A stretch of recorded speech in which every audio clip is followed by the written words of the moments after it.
জি ভাই, আমরা লাইভে চলে আসছি। গ্রেট। ওকে, দেন বাকিরা জয়েন করতে থাকুক, আমরা একটু পরে শুরু করছি।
আচ্ছা, আই থিঙ্ক আমরা লাইভে চলে এসেছি। সো হ্যালো এভরিওয়ান, আসসালামু আলাইকুম।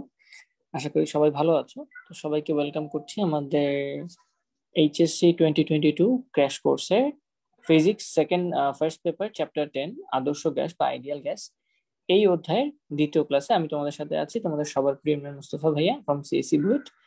এবং আজকে আমরা সেকেন্ড ক্লাস, এই সেকেন্ড ক্লাসে গত ক্লাসে অলরেডি আমরা এই আদর্শ গ্যাস কাকে বলে, গ্যাস কাকে বলে, এবং আদর্শ গ্যাসের সাথে আমাদের যে বয়েলের সূত্রগুলো ছিল এবং চার্লসের সূত্রগুলো ছিল, এই দুটো সূত্র এবং এই দুটো সূত্র রিলেটেড যত রকমের গ্রাফ সম্ভব সেই গ্রাফগুলো নিয়ে বিস্তারিত বলেছি। সো আজকে আমরা ইনশাল্লাহ চেষ্টা করব যে আরেকটু সামনে গিয়ে বয়েল চার্লসের সূত্র দুটোকে কম্বাইন করে কিভাবে আদর্শ গ্যাসের সূত্র ডিরাইভ করা যায় এবং আদর্শ গ্যাসের সূত্র থেকে কিভাবে আমাদের গ্যাসের গতি তত্ত্ব বা গ্যাসের গতির যে মৌলিক স্বীকার্যগুলো আছে সেগুলো এক্সপ্লেন করা যায়, এবং এটা রিলেটেড গ্যাসের গতি রিলেটেড আর কি কি টার্ম আমাদের বা কি কি ফর্মুলা আমাদের জানতে হবে সেই ফর্মুলাগুলো ডিরাইভ করার চেষ্টা করব। সো এখনো যারা জয়েন করনি, আমরা 2 মিনিট হয়েছে লাইভে এসেছি, আমরা অপেক্ষা করছি, তোমরা কাইন্ডলি দ্রুত জয়েন করে ফেলো ভাইয়া। তোমরা জয়েন করলে আমরা ইনশাল্লাহ আর 2-1 মিনিটের মধ্যে হয়তো আমরা ক্লাসটা শুরু করে দিতে পারবো। And in the mean time তোমাদের যদি কোনো কিছু বলার থাকে, জানার থাকে, অবভিয়াসলি তোমরা বলতে পারো, আমরা হয়তো সেটা নিয়েও ডিসকাস করতে পারি।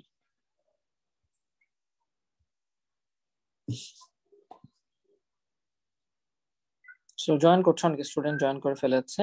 আসসালামু আলাইকুম ভাইয়া, নমস্কার, গুড আফটারনুন। নামাজের পর শুরু করলে ভালো হতো।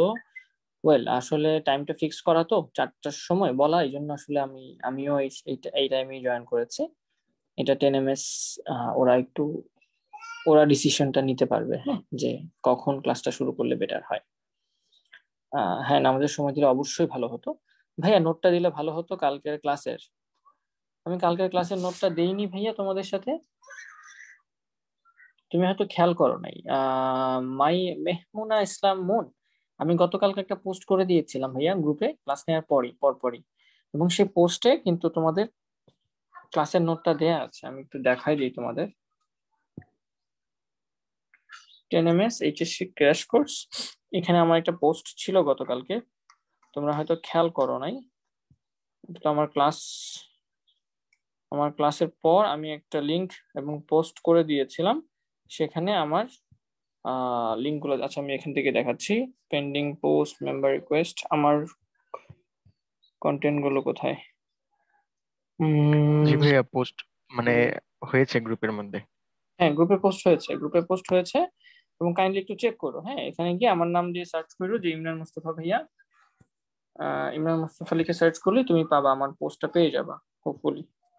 এই যে আমি একটা পোস্ট করেছি 22 ঘন্টা আগে, হ্যাঁ, এবং এখানে একটা ড্রাইভের লিঙ্ক দেওয়া আছে। এই ড্রাইভের লিঙ্কে ঢুকলেই তোমরা এখানে আমার যত নোট আছে সাথে সাথে ক্লাস শেষ হওয়ার 5 মিনিটের মধ্যেই লিঙ্ক গুলো পেয়ে যাবে, যেমন গতকালকের নোটটা অলরেডি এখানে আপলোড করা আছে। আচ্ছা, আহ আগামী দিন থেকে 4:20 দিলে ভালো হতো, 4:20 দিলে ভালো হতো। আচ্ছা ঠিক আছে। টাইম ডিউরেশন বেশি হলে কনসেন্ট্রেট থাকে না। আচ্ছা ঠিক আছে। পরম স্কেলে চালছে সূত্রটা আবার একটু বললে ভালো হয়। ওকে, বোঝাচ্ছি। হ্যালো ভাইয়া, কেমন আছেন? ভাইয়া পাইনি। হ্যাঁ, পাওয়ার কথা। ভাই ইসাক স্যারের উদাহরণ 10.1-এর 2 নং ম্যাথটা একটু বুঝিয়ে দেন। 10.1-এর। আচ্ছা ঠিক আছে ভাইয়ের সূত্রের সামনে ভি নট প্লাস হলো কেন? আচ্ছা ঠিক আছে, বলতেছি। হ্যাঁ, আপনার আইডি থেকে। আসসালামু আলাইকুম। আসসালামু আলাইকুম। ওকে ভাইয়া, সিকিউ সলভ ক্লাস নেবেন না? আচ্ছা ঠিক আছে, সব নিব, একটু ধৈর্য ধরো। আগে আমার থিওরিটা শেষ করে নেই, তারপর আমরা অনেক ম্যাথ করব, তারপর আমরা বোর্ড কোয়েশ্চেন সলভ করব। এভাবেই আমরা ক্লাসগুলো নেওয়ার চেষ্টা করছি। আমি আমার স্ক্রিনটা শেয়ার দিই। হ্যাঁ, আই থিংক ইনাফ সময় হয়ে গেছে।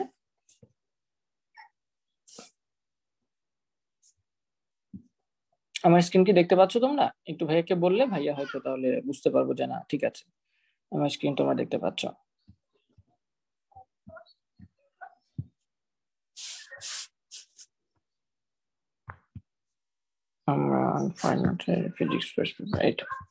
আচ্ছা, এখানে একজন কোয়েশ্চেন করেছো, প্রথমে একজন কোয়েশ্চেন অ্যান্সার দিই যে ভাইয়া চার্লসের সূত্রের ভেতরে আপনি প্রথমে ভি নটটা কেন দিলেন?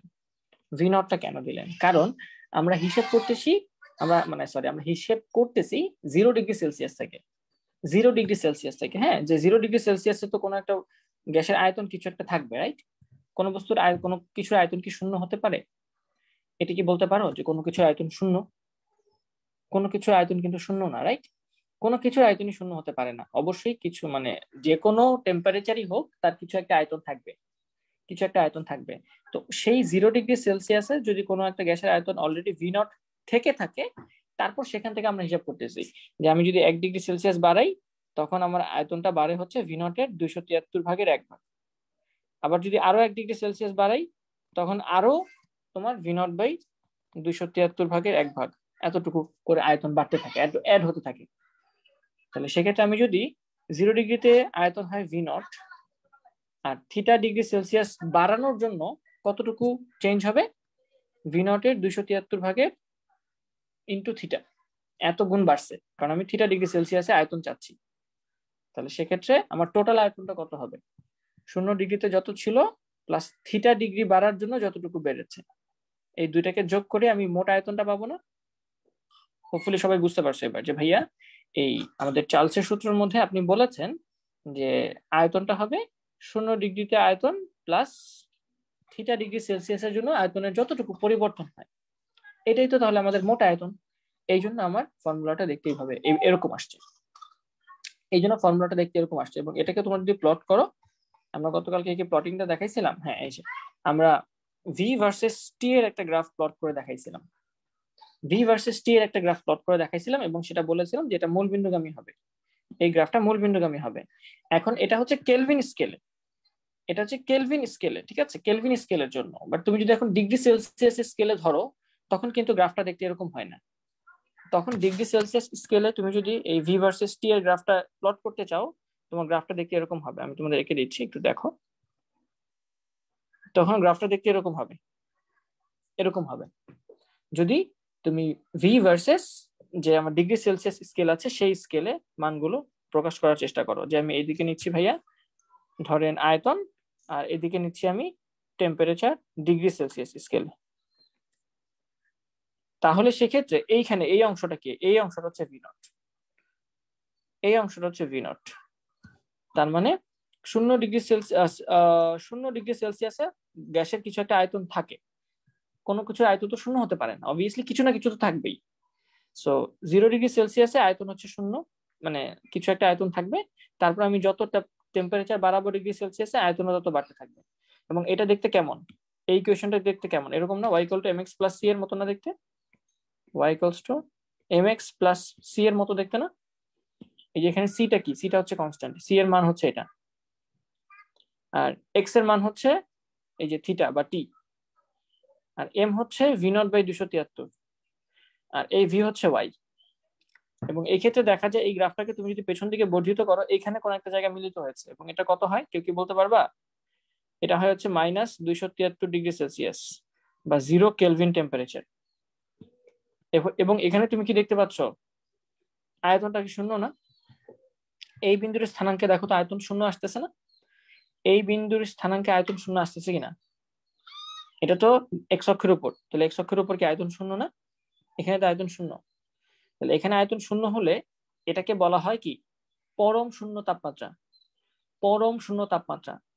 কোন বস্তুর আয়তন বা কোনো গ্যাসের আয়তনই শূন্য হওয়া সম্ভব না, বাট এই গ্রাফটার মধ্যে আমি দেখতে পাচ্ছি যে থিওরিটিক্যালি এখানে শূন্য হয়ে যাচ্ছে আয়তন। আমি 0 ডিগ্রিতে আয়তন হচ্ছে V0 ধরেছি, যে 0 ডিগ্রিতে এটা হচ্ছে 0 ডিগ্রি সেলসিয়াস। তাই 0 ডিগ্রি সেলসিয়াস আমি একটা আয়তন পাচ্ছি গ্যাসের, এবং সেটা হচ্ছে V0, এই যেটা সেই আয়তন। আর আমি যত টেম্পারেচার বাড়াই আয়তন আস্তে আস্তে বাড়তে থাকে। তাহলে এটা হচ্ছে সেই ইকুয়েশনটা, V = V0 plus V0 into θ/273। এবং এখানে দেখা যায় গ্রাফটাকে যদি পেছন দিকে বর্ধিত করি, দেখা যায় এখানে এসে মিলিত হয়ে যায়। এখানে এসে এই গ্রাফটা এক্স অক্ষকে ছেদ করে। তাহলে যেহেতু এই গ্রাফটা এখানে ছেদ করেছে, তাহলে এই গ্রাফে তুমি যদি আয়তন বের করার চেষ্টা করো, ওয়াই অক্ষে তো আয়তন, তাহলে এই আয়তনটা কত, 0 না? এখানে কিন্তু আয়তনটা 0 হয়ে যায়। তাহলে দেখা যায় -273 ডিগ্রি সেলসিয়াস তাপমাত্রায় আয়তনটা শূন্য আসতেছে theoretically. Practically this is not possible. তাহলে থিওরিটিক্যালি আমরা দেখতে পাচ্ছি, থিওরিটিক্যালি -273 ডিগ্রি সেলসিয়াসে অথবা 0 কেলভিন টেম্পারেচারে আয়তন ভলিউম 0 হয়ে যায়। তাহলে এই টেম্পারেচারটাকে বলা হয় পরম শূন্য তাপমাত্রা বা অ্যাবসলিউট জিরো টেম্পারেচার। পরম শূন্য তাপমাত্রা বলা হয়, পরম শূন্য তাপমাত্রা। বাইরে থেকে নয়েজ আসছে। সো এটা কি বুঝতে পারছো সবাই, যে আমি যদি ডিগ্রি সেলসিয়াস স্কেলে মানে ভি ভার্সেস টি তাপমাত্রাকে ডিগ্রি সেলসিয়াস স্কেলে নেই, তখন যে গ্রাফটা পাওয়া যায় সেটা মূলবিন্দুগামী হয় না। মূলবিন্দুগামী হয় না, y = mx + c এর মতো হয়। কারণ 0 ডিগ্রি সেলসিয়াসে তার একটা আয়তন থাকবে, এই ইকুয়েশন অনুযায়ী। আর আমি যদি এটা কেলভিন স্কেলে নিয়ে নেই, কেলভিন স্কেলে নিয়ে নেই, তাহলে এই সেম গ্রাফটা এই যে দেখতে এরকম হবে, এই যে এরকম। এটা কেলভিন স্কেলে, এটা ব্র্যাকেটে কেলভিন দিয়ে দিই, যাতে বোঝা যায় কেলভিন স্কেলে মূলবিন্দু থেকে শুরু হবে। কারণ 0 কেলভিনে আমরা আয়তন শূন্য দেখেছি, দেখো এই যে 0 কেলভিনে আয়তন শূন্য। তাহলে এখানে আমরা যদি এটা কেলভিন ভার্সেস তোমার আয়তনের গ্রাফ আঁকি, তাহলে এটা মূলবিন্দু থেকে শুরু হবে। সো এই দুটো জায়গায় তোমাদের কনফিউশন তৈরি হতে পারে, আগেই বলে দিলাম। চার্লসের সূত্রে ভাইয়া ভি ভার্সেস টি এর গ্রাফ, আছে ভি ভার্সেস টি এর গ্রাফ আঁকতে হয়। দুই রকমের গ্রাফ সম্ভব, একটা হচ্ছে কেলভিন স্কেলে, একটা হচ্ছে ডিগ্রি সেলসিয়াস স্কেলে। ডিগ্রি সেলসিয়াস স্কেলে তুমি যদি গ্রাফটা আঁকতে চাও, তাহলে y = mx + c এরকম গ্রাফ হবে। আর তুমি যদি কেলভিন স্কেলে আঁকতে চাও, তাহলে y = mx, গ্রাফটা দেখতে এরকম হবে। এবং এই দুটো গ্রাফ থেকেই এই যে যেখানে আয়তন শূন্য হয়ে যায়, যেখানে যেই টেম্পারেচারে আয়তন শূন্য হয়ে যায় কোনো গ্যাসের আয়তন, থিওরিটিক্যালি প্র্যাকটিক্যালি সম্ভব না, সেই টেম্পারেচারটাকে বলা হয় পরম শূন্য তাপমাত্রা। এটা তোমাদের অ্যাডমিশন টেস্টে বলো, বোর্ডে বলো, এমসিকিউ হিসেবে আসতে পারে। এখন কি সবার বোঝা গেছে? আচ্ছা, ঠিক আছে, ঠিক আছে, ওকে ফাইন।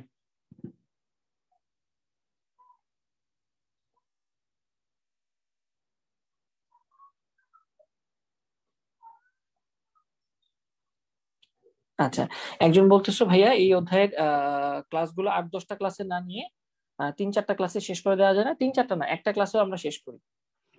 ঠিক আছে, ফর ইউর কাইন্ড ইনফরমেশন ভাই, আমি জানাই রাখি, আমরা এই একটা চ্যাপ্টার, আমি এসিপি তে ক্লাস নিয়েছি বা অন্যান্য অ্যাডমিশনের ক্লাস নিয়ে একটা ক্লাসেও শেষ করি এই পুরো চ্যাপ্টার। সো এটা আসলে আমার জন্য কোনো ব্যাপার না, বাট তোমাদের জন্য এটা তো একটা ফুল কোর্স, রাইট? এটা তো একদম ফুল কোর্স, এটা তো আর শর্ট কোর্স না বা অ্যাডমিশনের জন্য কোর্স না যে জাস্ট ধাপ করে শেষ করে দিলেই হয়ে যাচ্ছে। পড়ায় যেতে হবে তো আমাকে, না? ফাইন।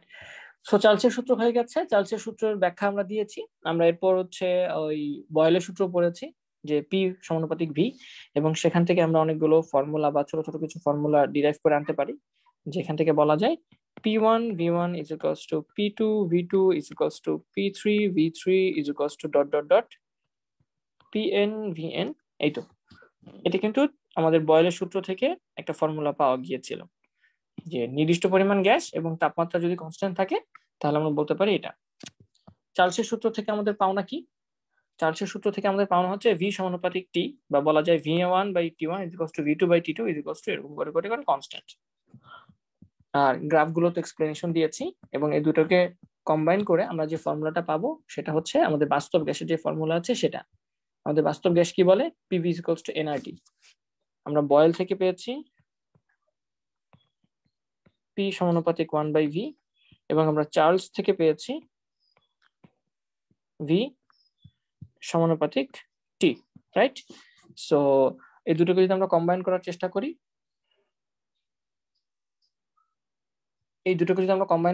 করি, আমরা যেটা পাবো যে PV = nRT। PV = nRT, এবং এখানে এনটা হচ্ছে আরটা হচ্ছে ইম্পর্টেন্ট। আর কে বলা হচ্ছে আমাদের মোলার গ্যাস ধ্রুবক, তোমরা সবাই জানো। এই আর এর মানটা বিভিন্ন জায়গায় বিভিন্ন রকম করে দেয়া আছে। এই আর এর মানটা নিয়ে আমাদের একটু এখন কাহিনী করতে হবে। আমরা জানি আর এর অনেকগুলো একক আছে, যেমন আর এর একক, আর কে বলা হয় মোলার গ্যাস ধ্রুবক, রাইট? আর এর নাম হচ্ছে কি? মোলার গ্যাস ধ্রুবক। তোমরা কেমিস্ট্রিতে এটা অনেকবার পড়ে আসছো। সো কেমিস্ট্রিতে যেহেতু পড়ে আসছো, আমি জাস্ট একটু তোমাদের মনে করায় দেওয়ার চেষ্টা করবো, আর কিছুই না, যে মোলার গ্যাস ধ্রুবকের মানগুলো কি কি ছিল। মোলার গ্যাস ধ্রুবকের লিটার অ্যাটমসফিয়ার একটা একক ছিল, মনে আছে? কে কে বলতে পারবে আমাকে একটু বলো তো, আর এর কয়টা একক তোমরা জানো? 3টা 4টা একক জানলে, আমি মেইনলি একটা 8.314 জানলেই হয়, বাট আরো বেশ কয়েকটা একক আছে, রাইট? সো তোমরা একটু আমাকে বলো যে আর এর কয়টা একক তোমরা জানো বা কি কি।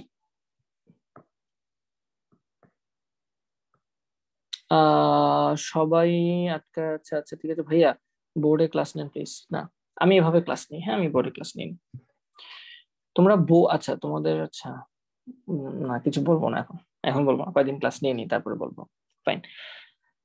সো আর হচ্ছে litre atmosphere per kelvin per molecule, এরকম একটা ইউনিট আছে, সেটা হচ্ছে 1 বলো আমাদের আর এর কি কি একক আছে? 0.0821, right? 0.0821 litre atmosphere per mole per kelvin, এটা একটা ইউনিট আছে।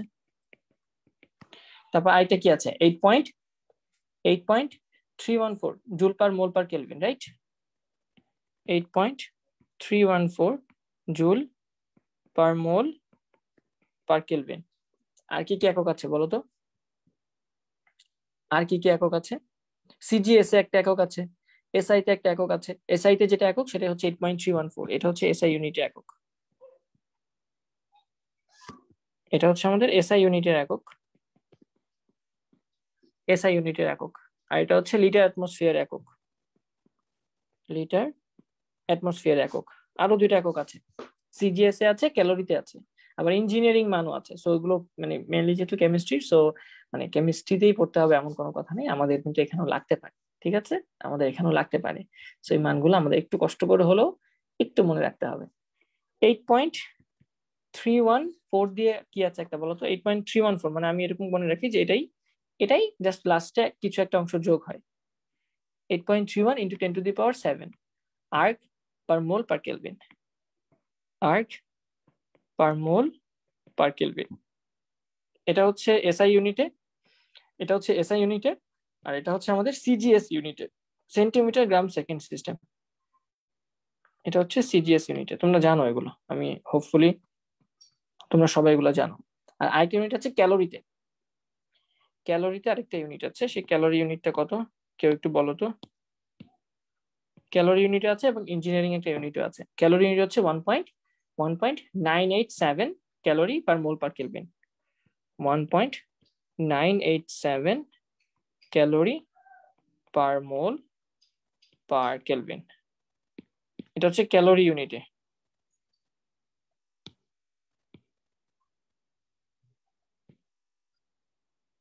এন্ড ফাইনালি আরেকটা ইউনিট আছে যেটাকে বলা হয় ইঞ্জিনিয়ারিং ইউনিট, সেই ইঞ্জিনিয়ারিং ইউনিট হচ্ছে 2783.63 ফুট পাউন্ড পার মোল পার কেলভিন, 2.87 × 10⁻⁴ বলতে পারো, বা ডিরেক্ট তোমার যদি মনে থাকে পুরোটা মনে রাখবা যে 2783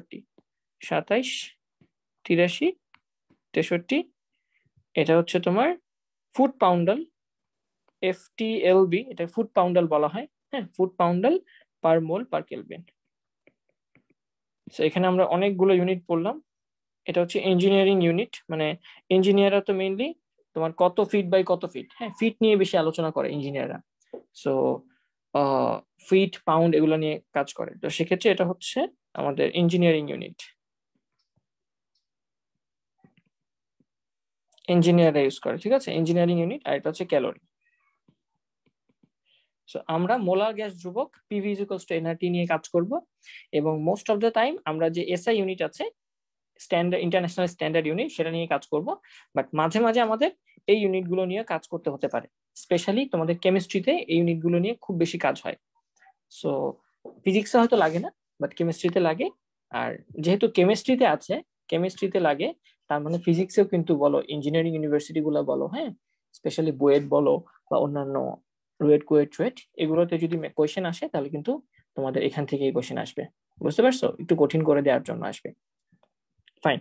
so PV equals to nRT হচ্ছে, এটা হচ্ছে আমাদের আলটিমেটলি আদর্শ গ্যাসের সমীকরণ। এটা আমরা আগেও দেখেছি।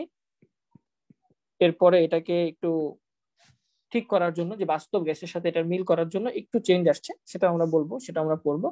আপাতত আমরা এই P1 V1 T1 P2 V2 T2 এইগুলোর সাথে আমরা একটু ঘনত্বের সম্পর্কগুলো দেখে আসি। একটা ঘনত্বের ফর্মুলা হচ্ছে, সেই ঘনত্বের ফর্মুলা দিয়ে ম্যাথ আসে। সার্বজনীন গ্যাস ধ্রুবক বা মোলার গ্যাস ধ্রুবকের মান তো আমরা পেয়ে ফেলছি। তারপর পরম শূন্য তাপমাত্রা কাকে বলে সেটা আমরা বলে দিচ্ছি, মেডিকেল অ্যাডমিশন টেস্টে কিন্তু আসছিল যে আমাদের পরম শূন্য তাপমাত্রাটা কত, এটা তো বলে দিচ্ছি, 0 কেলভিন অথবা -273°C। এরপর কিছু ম্যাথ করব, ম্যাথ করার পর আমরা অন্যান্য সামনের দিকে আগাবো।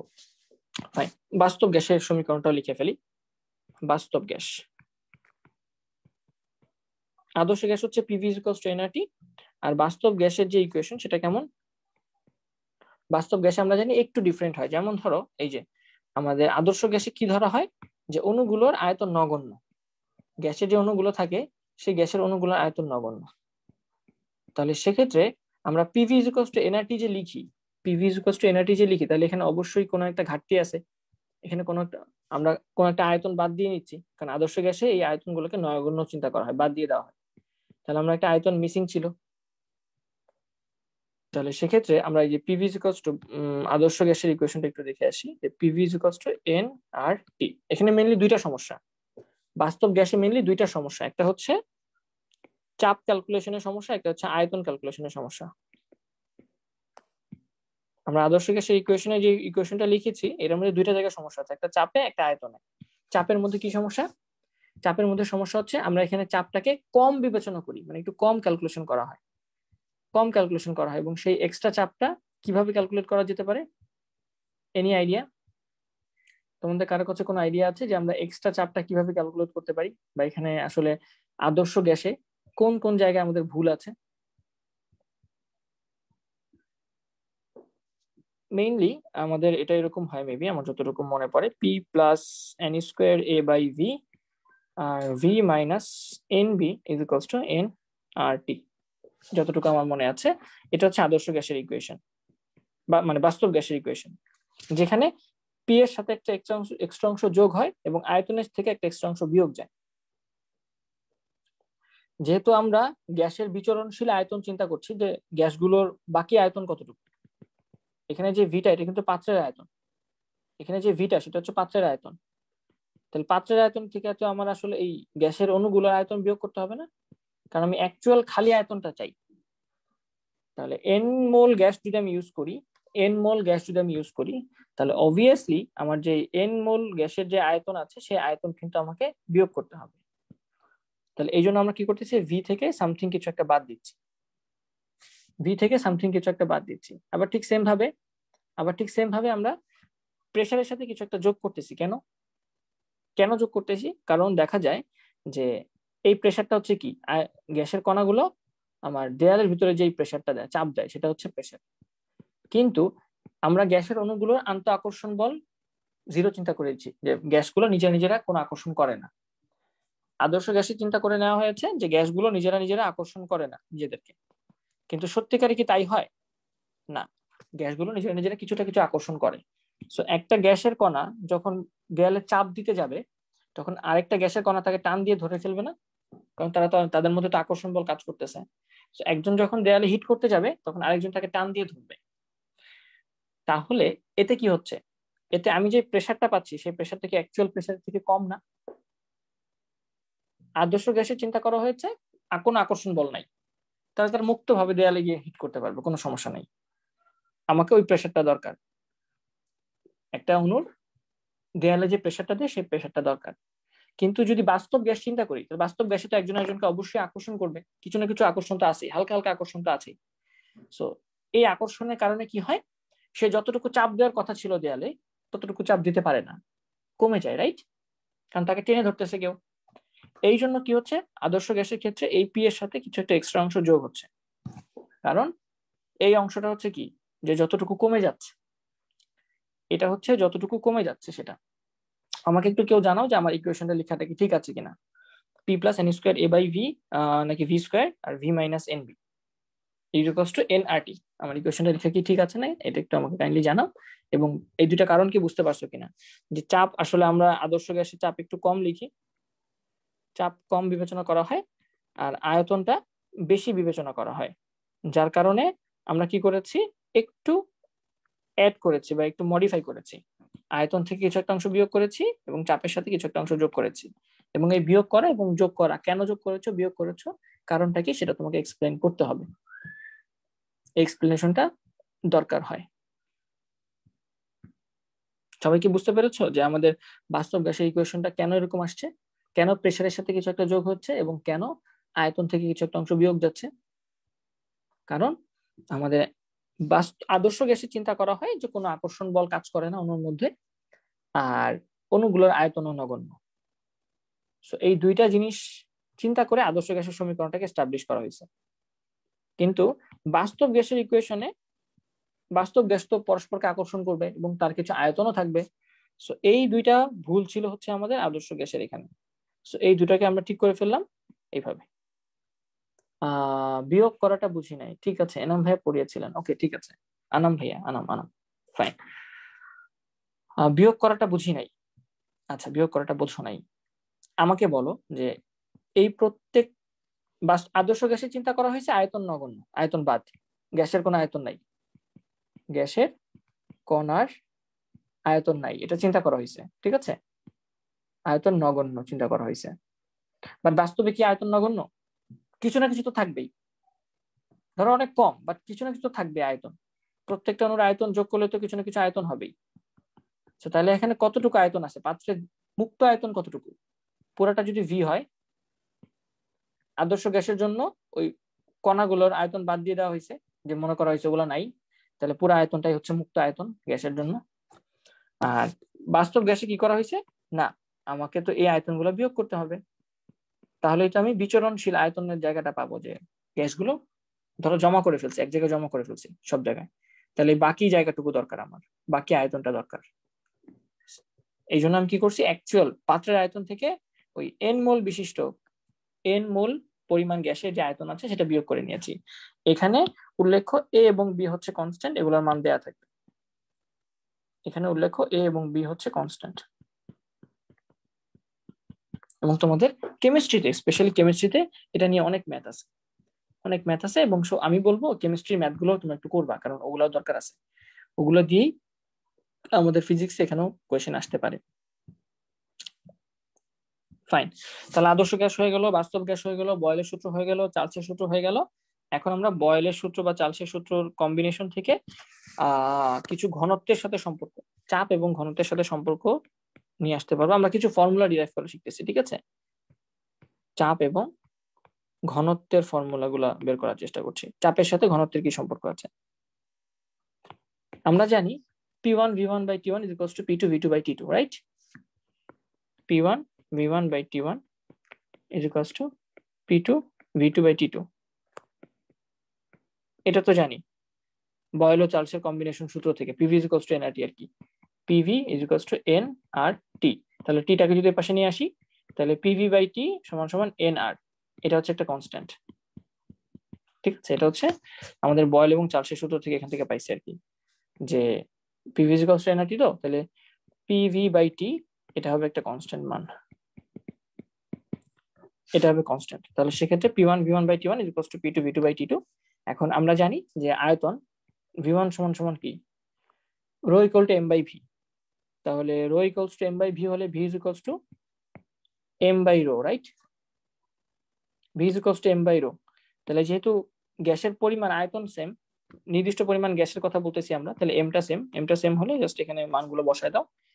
P1 V1 এর জায়গায় M by rho 1 by T1 is equals to P2 V2 এর জায়গায় M by rho 2 divided by T2। এখানে M M কাটা যায়, সো আলটিমেটলি তুমি যেটা পাও P1 P1 by rho 1 T1 is equals to P2 by rho 2 T2। So P1 by rho 1 T1 is equals to P2 by rho 2 T2। এখান থেকে আমরা একটা সম্পর্ক পাই যে রো সমানুপাতিক কি, রো আর টি এর মধ্যে সম্পর্ক কি চিন্তা করো। যদি প্রেসারটা সমান হয় তাহলে রো আর টি এর মধ্যে সম্পর্ক কি, রো সমানুপাতিক 1/T। তার মানে তাপমাত্রা বাড়লে ঘনত্ব কমে, আর তাপমাত্রা কমলে ঘনত্ব বাড়ে। কোনো গ্যাসের তাপমাত্রাকে যদি বাড়ায় দাও তাহলে তার ঘনত্ব কমে যাবে, ছোটাছুটি বেড়ে যাবে। তো ছোটাছুটি বেড়ে গেলে অণুগুলোর ঘনত্ব যেটা আছে সেটা কমে যাবে।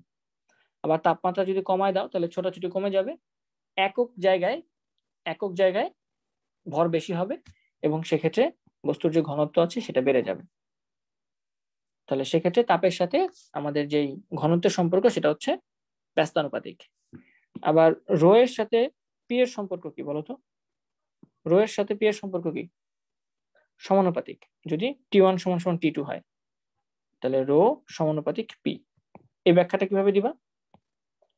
কোনো গ্যাসের চাপ বেড়ে গেলে ঘনত্বও বাড়ে। চাপ বাড়লে মানে কি, একক জায়গায় তখন বেশি পরিমাণ গ্যাস থাকবে, ঠিক আছে? তো ঘনত্ব বাড়বে। আবার চাপ কমে গেলে ঘনত্ব কমে যাবে। সো এই দুইটা সম্পর্ক দিয়ে তোমাদের ছোটখাটো ম্যাথ আসবে, এগুলো তেমন বেশি কমপ্লেক্স কিছু না আমার মনে হয়। এটা মনে রাখলেই ইনাফ, এই সম্পর্কটা মনে রাখলেই ইনাফ। এবং গ্রাফগুলো তুমি রাখতে পারবা। রো ভার্সেস টি এর গ্রাফ দেখলে কেমন হবে? তোমাকে যদি রো ভার্সেস টি এর গ্রাফ আঁকতে বলে, যে ঘনত্ব ভার্সেস টেম্পারেচারের গ্রাফ আঁকো, তুমি বলবে এটা হচ্ছে আমাদের যে প্যারাবোলিক গ্রাফ আছে সেটা, রাইট নাকি? আমরা গতকালকে দেখেছি না যে ব্যস্তানুপাতিক থাকলে গ্রাফ দেখতে কেমন হয়? ব্যস্তানুপাতিক থাকলে গ্রাফ দেখতে কেমন হয়? আয়তাকার অধিবৃত্ত, মনে আছে? এরকম। আর তোমাকে যদি বলা হয় রো ভার্সেস পি এর গ্রাফ আঁকো, তাহলে তুমি মূলবিন্দুগামী সরলরেখা আঁকবা। যে ঘনত্ব ভার্সেস টেম্পারেচার বা প্রেসার, তাহলে সেক্ষেত্রে ভাই গ্রাফটা হবে মূলবিন্দুগামী সরলরেখা। এইটুকু। অনেকগুলো ফর্মুলা দেখেছি আমরা, এখন এই ফর্মুলা গুলো থেকে ছোট ছোট কয়েকটা ম্যাথ দেখবো, যে ম্যাথ গুলো নর্মালি আসার মতো ম্যাথ। দু একটা ম্যাথ দেখবো, বেশি না, দু একটা ম্যাথ দেখবো। খুব সহজ একটা এক্সাম্পলের ম্যাথ। তোমাকে বলা হয়েছে 100°C তাপমাত্রায় 20 গ্রাম অক্সিজেন একটা 20 সেন্টিমিটার ঘনকের দৈর্ঘ্যের, আচ্ছা দেখি একটা ঘনক আছে, সাপোজ ঘনকের প্রত্যেকটা বাহুর দৈর্ঘ্য হচ্ছে 20 সেন্টিমিটার।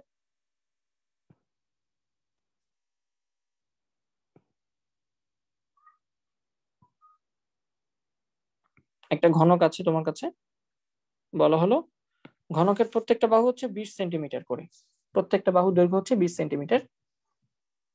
আর 100°C তাপমাত্রায় 20 গ্রাম অক্সিজেন দিয়ে তুমি এটা পূরণ করছো। 100°C টেম্পারেচারে 20 গ্রাম অক্সিজেন দিয়ে তুমি এই ঘনকটা পূর্ণ করছো।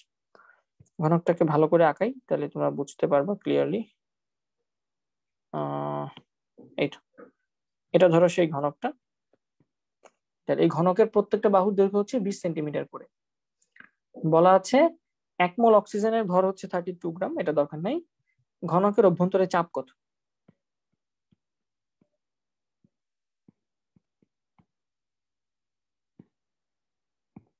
তাহলে প্রশ্নটা হচ্ছে 20 সেন্টিমিটার দৈর্ঘ্যের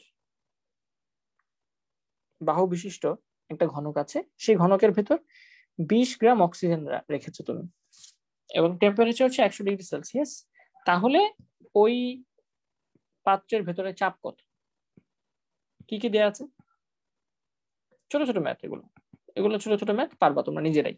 গিভেন হচ্ছে ভাই প্রথমত আমাদের ভর দেওয়া আছে, অক্সিজেনের ভর 20 গ্রাম অক্সিজেন, m equals to 20 গ্রাম। তারপর আর কি কি দেওয়া আছে, পাত্রের আয়তন কিন্তু আমরা জানি, রাইট? বলো, একটা ঘনকের একটা বাহুর দৈর্ঘ্য দেওয়া থাকলে ঘনকের আয়তন কত বলো? পাত্রের আয়তনের ফর্মুলা কি বলো, কে বলতে পারবা? কোন একটা ঘনকের একটা বাহুর দৈর্ঘ্য যদি দেয়া থাকে তাহলে সেক্ষেত্রে সেই বাহুর বা সেই ঘনকের আয়তন কত হবে? দৈর্ঘ্য ইন্টু প্রস্থ ইন্টু উচ্চতা, এটা তো সহজ। দৈর্ঘ্য ইন্টু প্রস্থ ইন্টু উচ্চতা, 20 সেন্টিমিটার মানে 0.2 মিটার, এটার কিউব। আর কি কি দেওয়া আছে? টেম্পারেচার দেওয়া আছে, তাপমাত্রা, টেম্পারেচারে দেওয়া আছে 100 ডিগ্রি সেলসিয়াস। 100 ডিগ্রি সেলসিয়াসকে কেলভিনে নিয়ে গেলে কত হবে? 373 কেলভিন। আর কি লাগবে? প্রেসার লাগবে। আমরা জানি, উই নো, একদমই সহজ, PV is equals to nRT। PV is equals to nRT। n এর মান কত? n এর মান কত? n এর মানটা জানি না। r এর মান জানি ভাইয়া, t এর মান জানি, v এর মানও জানি। তাহলে এখান থেকে p চলে আসবে, n কে লেখা যায় w/m আর t ডিভাইডেড বাই v। তোমরা n এর অনেকগুলো সূত্র জানো, তোমরা কি জানো? কেমিস্ট্রিতে কিন্তু পড়ে আসছো। মোল সংখ্যা বের করার অনেকগুলো ফর্মুলা আছে। কি কি ফর্মুলা মনে আছে? প্রথমত n is equals to w/m। w হচ্ছে ভর, m হচ্ছে আণবিক ভর। কোন বস্তুর ভরকে তার আণবিক ভর দিয়ে ভাগ করলে মোল সংখ্যা পাওয়া যায়, এটা জানো তোমরা। আবার আবার কি কি জানো তো? আর কি কি ফর্মুলা জানো? v লিটারে ডিভাইডেড বাই 22.4 ভাগ করলে মোল সংখ্যা পাওয়া যায়। আর কি কি ফর্মুলা জানো n এর? x/na। x হচ্ছে তোমার অণুর সংখ্যা বা পরমাণুর সংখ্যা, আর na হচ্ছে অ্যাভোগাড্রো নাম্বার। আর কি কি জানো? PV is equals to nRT, তাহলে n equals to PV/RT। PV/RT। আর কি কি ফর্মুলা জানো? x/na, m/m, w/m, n equal to s into v। Very good, s into v। এটা হচ্ছে আমাদের ওই ঘনমাত্রাতে না, ঘনমাত্রা বের করতে গিয়ে এটা ইউজ করতে হয়, v into s। আর কি কি জানো দেখি? কে কে n এর ফর্মুলা গুলো বলতে পারছো?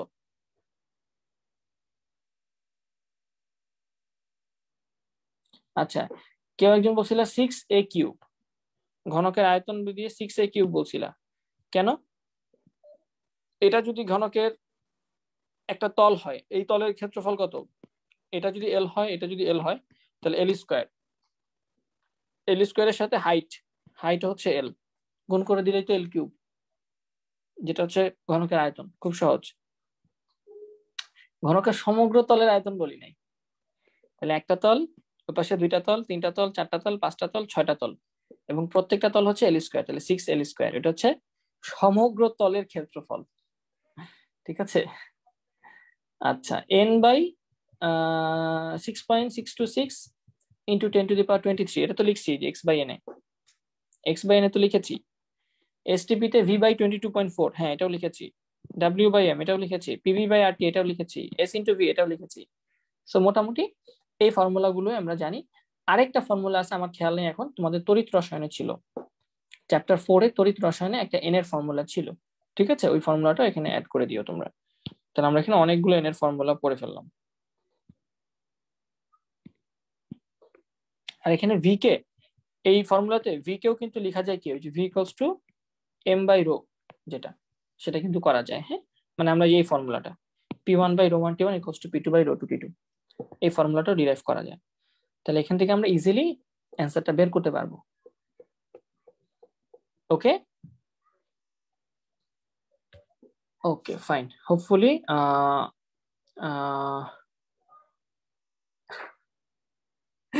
নাফিসা সুলতানা, হ্যাঁ ঠিক বলেছ।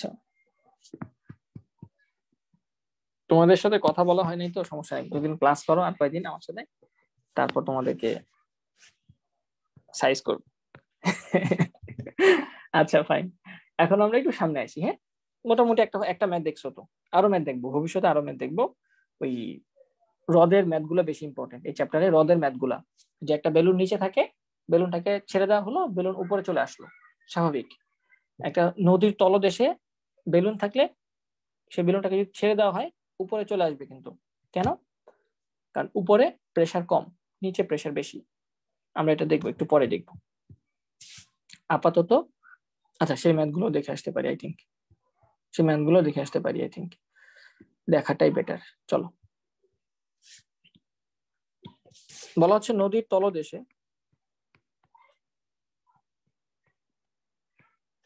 কোন বেলুনের আয়তন বা পানির বুদবুদের আয়তন বা আয়তন কত বলবো,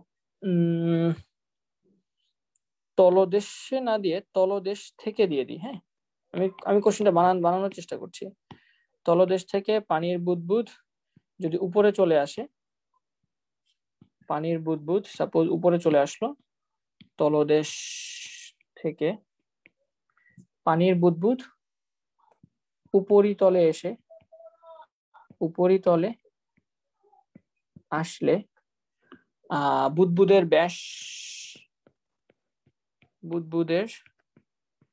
ব্যাস 3 গুণ হয়ে যায়, তাহলে নদীর গভীরতা কত? এরকম কিছু কোয়েশ্চেন আসবে। হ্যাঁ, এরকম কিছু কোয়েশ্চেন দিতে পারে। নদীর গভীরতা কত, সাপোজ গভীরতা কত, এটা হচ্ছে একটা প্রশ্ন। নদী ছিল ভাইয়া, নদীর তলদেশ থেকে যখন ছোট একটা বুদবুদ ছিল, সেটা উপরে চলে আসছে, তখন তার ব্যাসটা 3 গুণ হয়ে গেছে। ঠিক আছে, তার যে D2টা ছিল সেটা 3D1 হয়ে গেছে। এখানে তার ব্যাসটা ছিল D1, তাহলে বলা হয়েছে আমার গভীরতা কত। পুরো নদীর গভীরতা যদি H হয়, তাহলে আমার এই নদীর গভীরতাটা কত। এক্ষেত্রে কি হচ্ছে বলতো, এই যে নদীর তলদেশে যে বুদবুদটা ছিল, এটার ভিতরে যে পরিমাণ বাতাস আছে, যত মোল বাতাস আছে, বাতাস কি চেঞ্জ হচ্ছে? নির্দিষ্ট পরিমাণ গ্যাস। তাহলে এখানেও বেলুনের ভিতরে বা এখানেও বুদবুদের ভিতরে যতটুকু বাতাস, এখানেও ঠিক ততটুকু বাতাসই আছে, জাস্ট তার আয়তনটা চেঞ্জ হয়ে গেছে এবং প্রেসারটাও অবভিয়াসলি চেঞ্জ হয়েছে। তাহলে সেক্ষেত্রে আমরা টেম্পারেচারের কথা বলা হয়নি, যেহেতু টেম্পারেচার কথা বলা হয়নি, তাহলে আমরা টেম্পারেচারের কথা ধরবো না। তাহলে তলদেশ থেকে উপরে চলে আসছে, আয়তনও চেঞ্জ হয়েছে, চাপও চেঞ্জ হয়েছে। তাহলে আমরা কোন ফর্মুলা ইউজ করতে পারবো? আমরা বয়েলের ফর্মুলা ইউজ করতে পারবো। উই নো বয়েলের ফর্মুলা অনুযায়ী যদি টেম্পারেচার ফিক্স থাকে এবং নির্দিষ্ট পরিমাণ গ্যাস হয়, তাহলে P1V1 equals to P2V2। P1V1 হচ্ছে নদীর তলদেশে, আর P2V2 হচ্ছে নদীর উপরিতলে। এটা কি বুঝতে পারছো? এটা তো সবাই বুঝতে পারা উচিত, স্বাভাবিক। নদীর তলদেশে চাপ, এটা কত হবে? ধরো নদীর উপরে তলে চাপ হচ্ছে P, যেটা হচ্ছে আমাদের বায়ুমণ্ডলীয় চাপ, স্বাভাবিক। নদীর উপরে তো চাপ থাকবে আমাদের স্বাভাবিক তাপমাত্রা, মানে স্বাভাবিক পৃথিবীর যে চাপ আছে সেটা না, ভূপৃষ্ঠে যে চাপ আছে সেটা। এবং সেটা কত? সেটা মান তো তুমি জানো যে 8.314 joule per mole per kelvin, right? But ওইটা দরকার নেই, আমি ধরে নিলাম যে নদীর উপরিতলে চাপ হচ্ছে P2, ওকে, বা সাপোজ P। নদীর উপরিতলে চাপ হচ্ছে P, আর গভীরতায় চাপ হচ্ছে কত হবে? P plus H rho G। এটা কি বুঝেছো কিনা একটু আমাকে বলো। আর V1 কে লিখতে পারবো এখানে আয়তন। একটা গোলকের আয়তনের ফর্মুলা কি? গোলকের আয়তনের ফর্মুলা কি বলতো? যদি ব্যাস জানো, 4/3 পাই আর কিউব, আই থিঙ্ক, রাইট? গোলকের আয়তন। আর ইকুয়াল টু হচ্ছে আমরা D/2 জানি, ব্যাসের অর্ধেক। সো D/2 মানে হচ্ছে 4/3 পাই D/2 হোল কিউব। সো এটা 8 হয়ে যাবে, রাইট? 2 কিউব মানে 8 আর 4 দিয়ে কাটা থাকে, তাহলে 1/8 1/6 পাই ডি কিউব। দেখো তো গোলকের আয়তনের ফর্মুলা কি এটা কিনা? 4/3 পাই আর কিউব। ভেরি গুড, হ্যাঁ তোমরা সবাই পারো। তাহলে ভাই গোলকের আয়তনের ফর্মুলা হচ্ছে 4/3 পাই আর কিউব, কিন্তু আমারটা আয়তন দেয়া নেই, আমাকে বলা হয়েছে ব্যাস। তাহলে ব্যাস ধরে নিয়েছি D1। ঠিক আছে, তাহলে আমাদের গোলকের আয়তন হবে 1/6 pi d1 cube equals to উপরিতলে প্রেসার এবং ভলিউমের গুণফল। উপরিতলে প্রেসার তো হচ্ছে নর্মাল প্রেসারের মতো পি থাকবে, আর V2 উপরে আয়তন কত হবে 1/6 পাই d1 এর জায়গায় কি হবে, d এর জায়গায় কি হবে 3 গুণ হয়ে গেছে, দেখো 3 গুণ হয়ে গেছে, d2 ইকুয়ালস টু 3d1, তাহলে 1/6 3d1 1/6 পাই আমরা 3d বলবো, এটা হচ্ছে কিউব। তাহলে এখান থেকে কি হয় দেখো, আমার আলটিমেটলি পিপি কাটা যাবে, উভয় পক্ষে পিপি কাটা যাবে, বা পি এর মান তুমি বসাতে পারো, কাটা যাওয়ার দরকার নেই, মান বসানো যাবে ডিরেক্টলি, রাইট? কারণ মানটা ডিরেক্ট বসায় দেওয়া যাবে, কারণ আমরা জানি যে ভূপৃষ্ঠে যেই চাপ আছে সেটা হচ্ছে 8.314, পি এর মান হচ্ছে 8.314 joule per mole per kelvin. So মানগুলো বসায় দাও, তুমি ডিরেক্টলি এখানে এইচ এর মান পেয়ে যাবে। সবাই একটু ক্যালকুলেশন করে আমাকে বলো তো কত আসে, সবাই একটু ক্যালকুলেশনটা করে আমাকে একটু বলো যে ক্যালকুলেশনটা কত আসে। উভয় পক্ষ থেকে 1/6 কেটে দিতে পারো, পাই পাই কেটে দিতে পারো, তারপর d1 কিউব, আর এখানেও d1 কিউব কাটা দিতে পারো, তাহলে কত থাকে দেখো।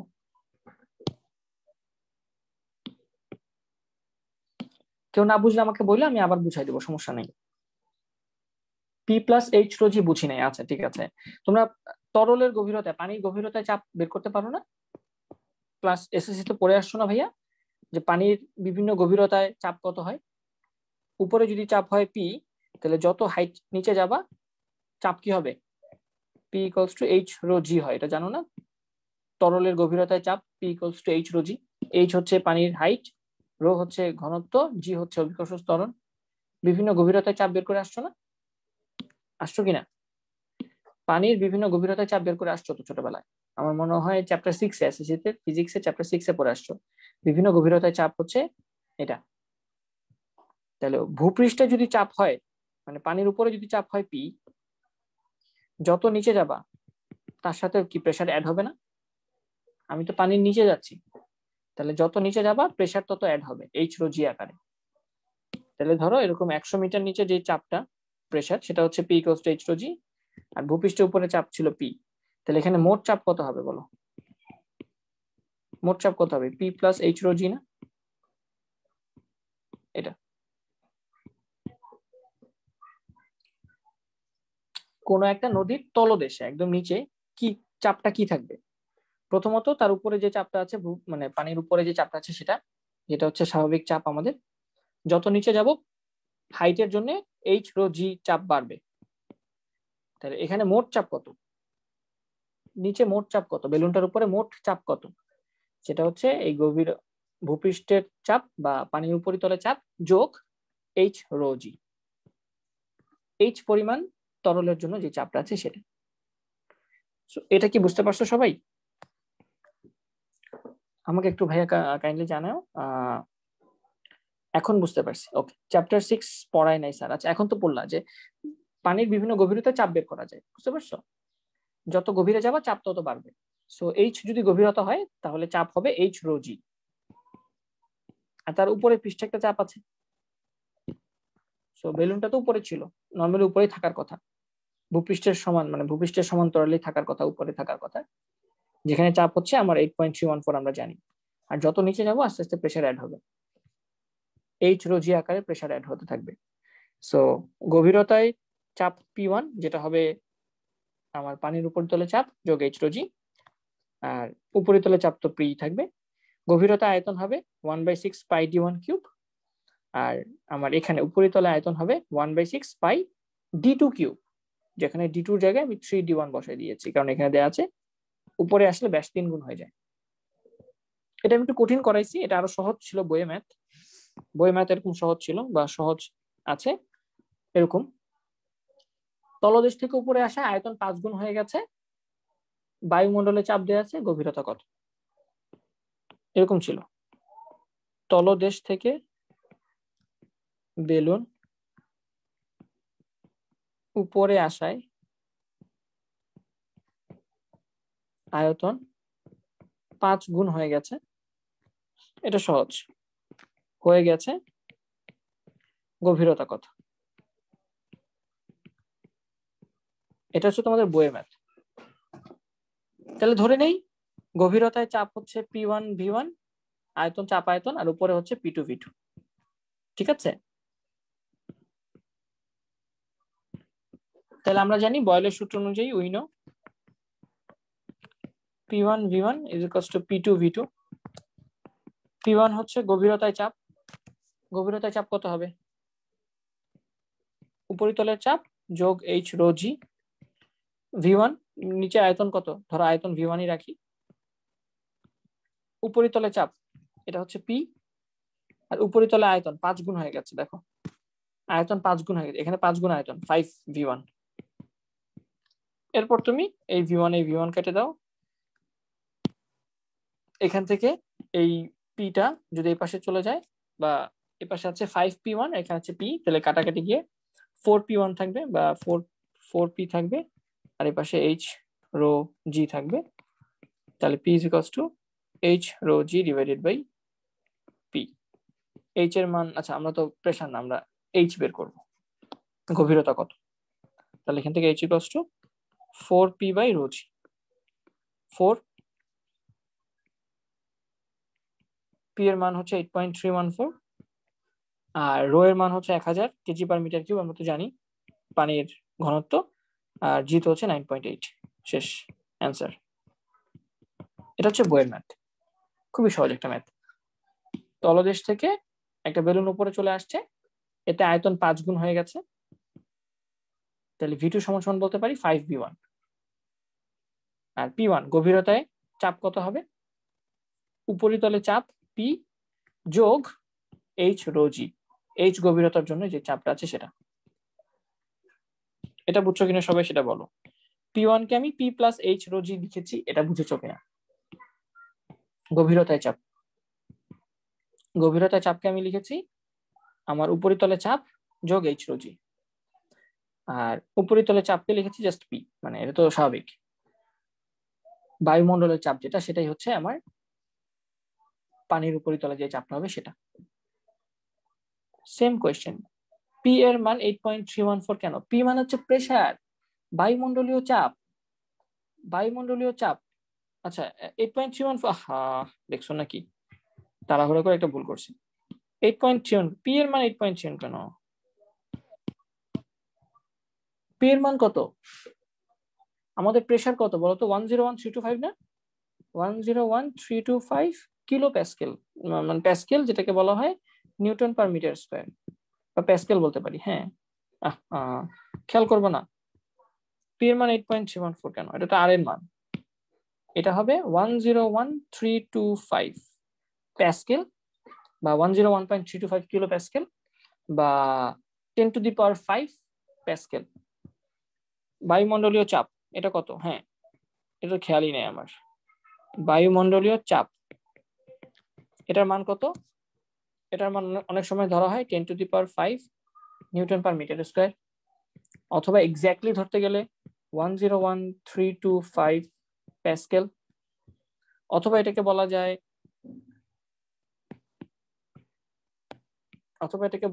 101.325 কিলো প্যাসকেল, অথবা এটাকে বলা যেতে পারে 1 অ্যাটমসফিয়ার, অথবা এটাকে বলা যায় 776 সেন্টিমিটার মার্কারি প্রেসার, অথবা এটাকে বলা যায় 760 মিলিমিটার মার্কারি প্রেসার, অথবা এটাকে বলা যায় 760 বার আই থিঙ্ক। আর কি কি বলা যায় বলো? বায়ুমণ্ডলের চাপ কত কত হতে পারে?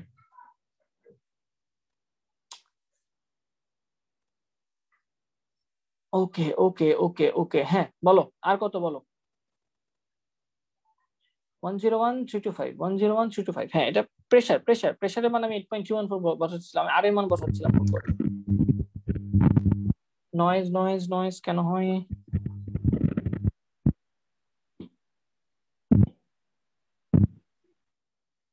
ওকে, রিয়াদকে মিউট করে দিলাম।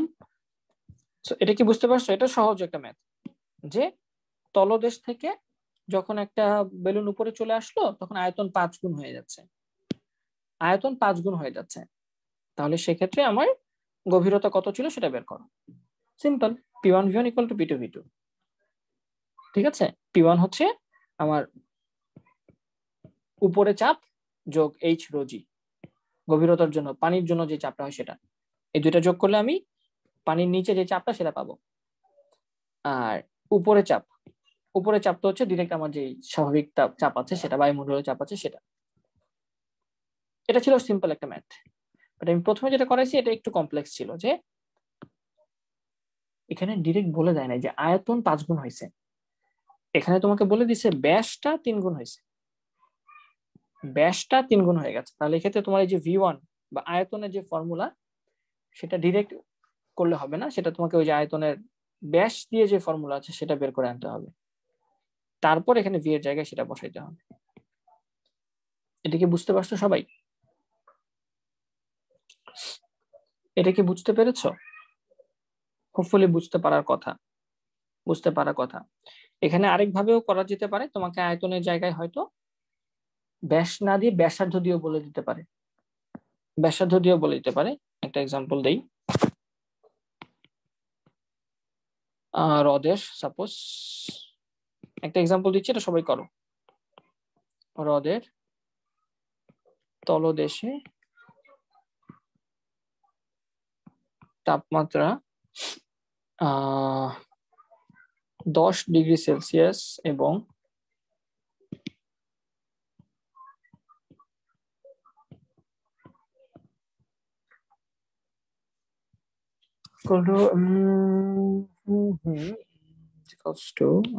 আচ্ছা আপাতত একটা এক্সাম্পল দিই, 10 ডিগ্রি সেলসিয়াস এবং উপরিতলে, সবাই করবা এটা, ঠিক আছে? না পারলে বলো, আমি করে দেবো, সমস্যা নেই। উপরিতলে তাপমাত্রা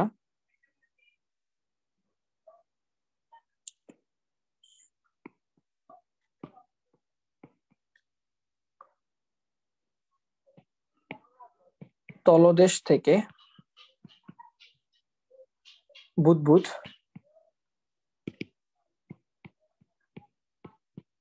উপরে আসলে ব্যাসার্ধ 2.5 গুণ বেড়ে যায়, তাহলে হ্রদের গভীরতা কত? সবাই এই ম্যাথটা আমাকে একটু করে দাও। কেউ না বুঝলে বলবে, আমি তোমাদের 5 মিনিট সময় দিচ্ছি, 5 মিনিট না সরি 6-7 মিনিট বা 5 মিনিট যতটুকু সময় পাও নাও, এটা একটু আমাকে করে দাও সবাই।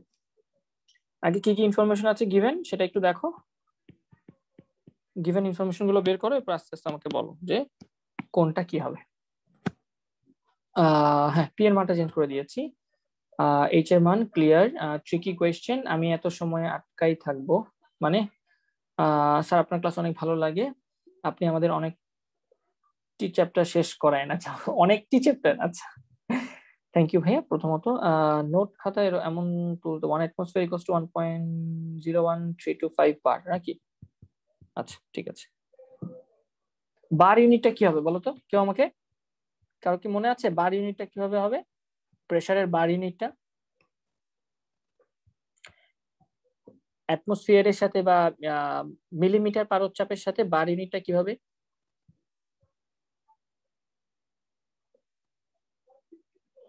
আচ্ছা 1 atmosphere মানে হচ্ছে 1 বার। হ্যাঁ 1 atmosphere মানে হচ্ছে 1 বার, এটা আমি ঠিক করে দিই, আবার তোমরা প্যাচ লাগাবা। এটা হচ্ছে 1 atmosphere মানে আসলে 1 বার। আর 760 মিলিমিটার মানে এটার সাথে টর, এটার সাথে একটা টর ইউনিট আছে, 760 টর, এটাকে বলা হয় টর। হ্যাঁ মিলিমিটার পারদচাপ আর টর হচ্ছে সেম, মিলিমিটার পারদচাপ আর টর হচ্ছে সেম, আর 1 atmosphere আর 1 বার হচ্ছে সেম। বায়ুমণ্ডলীয় চাপ আমি একটু পাশাপাশি পাশে করে তোমাদের ক্লিয়ার করে দেই। ওকে 1 atmosphere আর 1 বার সমান। হ্যাঁ বার ইউনিটটা আর হচ্ছে অ্যাটমসফিয়ার ইউনিটটা সমান, মিলিমিটার পারদ চাপ আর টর ইউনিটটা সমান 760 টর, এবং এগুলোর মধ্যে পারস্পরিক রূপান্তর কিন্তু অনেক গুরুত্বপূর্ণ। কিলো প্যাসকেল থেকে অ্যাটমসফিয়ার নিয়ে যেতে হয়, মিলিমিটার থেকে এটা নিতে হয়। এটা আমি হয়তো আরেকদিন ইনশাআল্লাহ তোমাদের শিখাই দিব, বা তোমাদের কেমিস্ট্রি কোনো ভাইয়াও কিন্তু পড়ানোর কথা। এটা সবাই একটু করে দাও, অ্যান্সারটা আমি একটু জানতে চাই।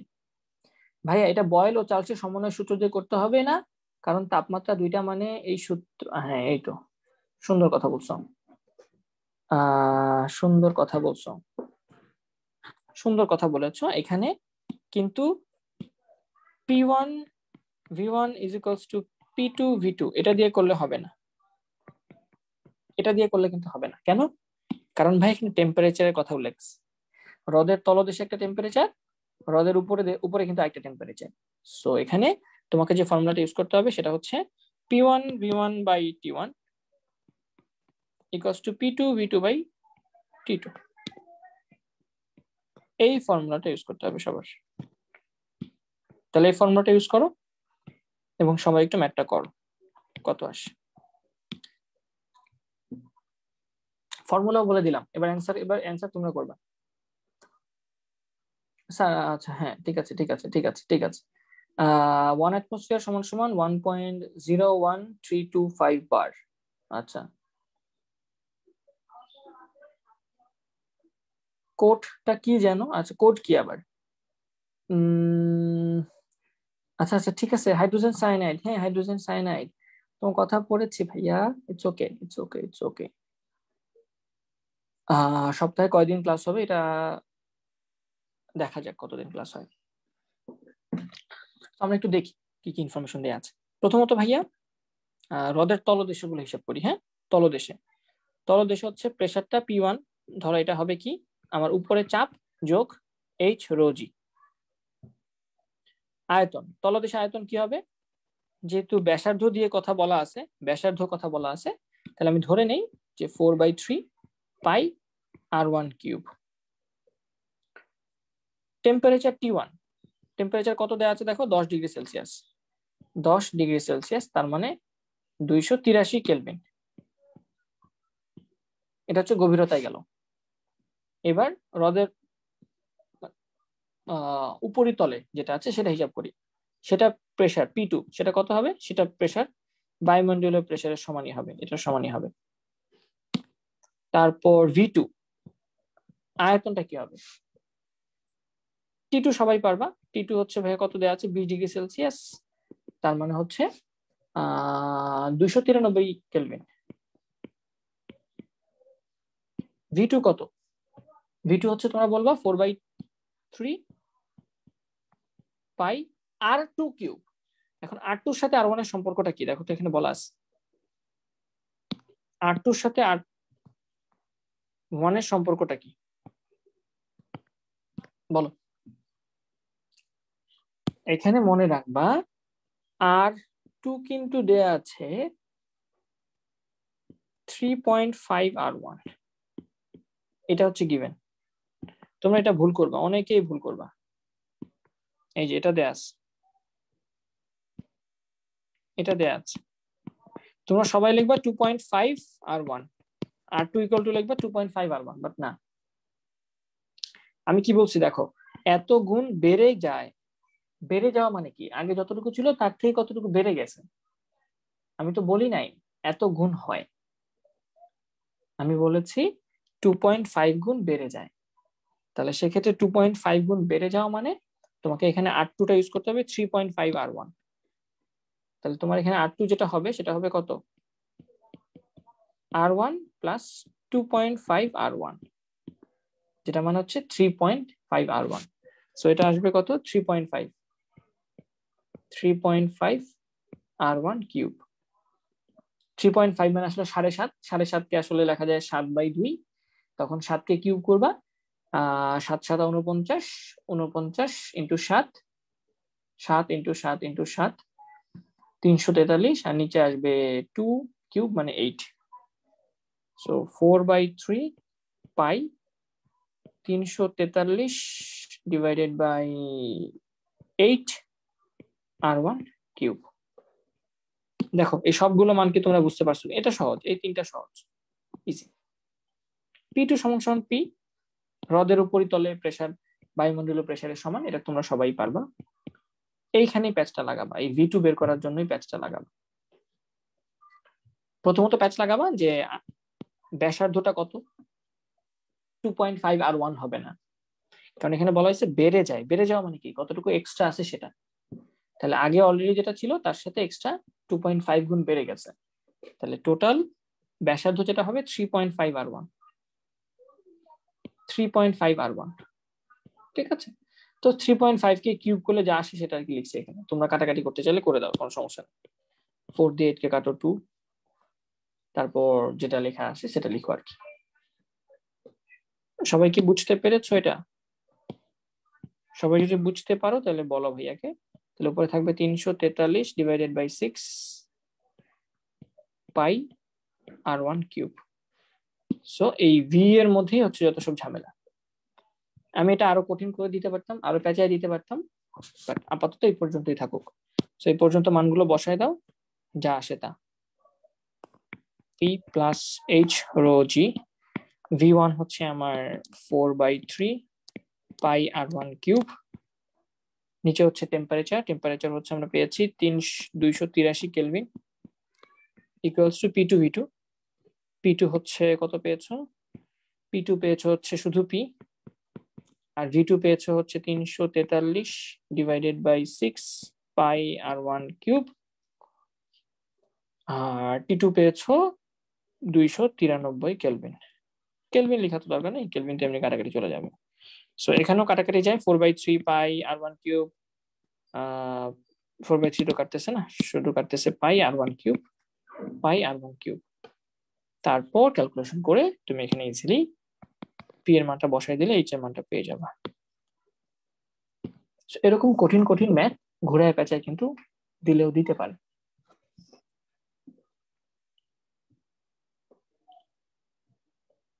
করেছি ভুল, হ্যাঁ সবাই ভুল করছে আমি জানি, খুব কম মানুষই ঠিক লেখার কথা।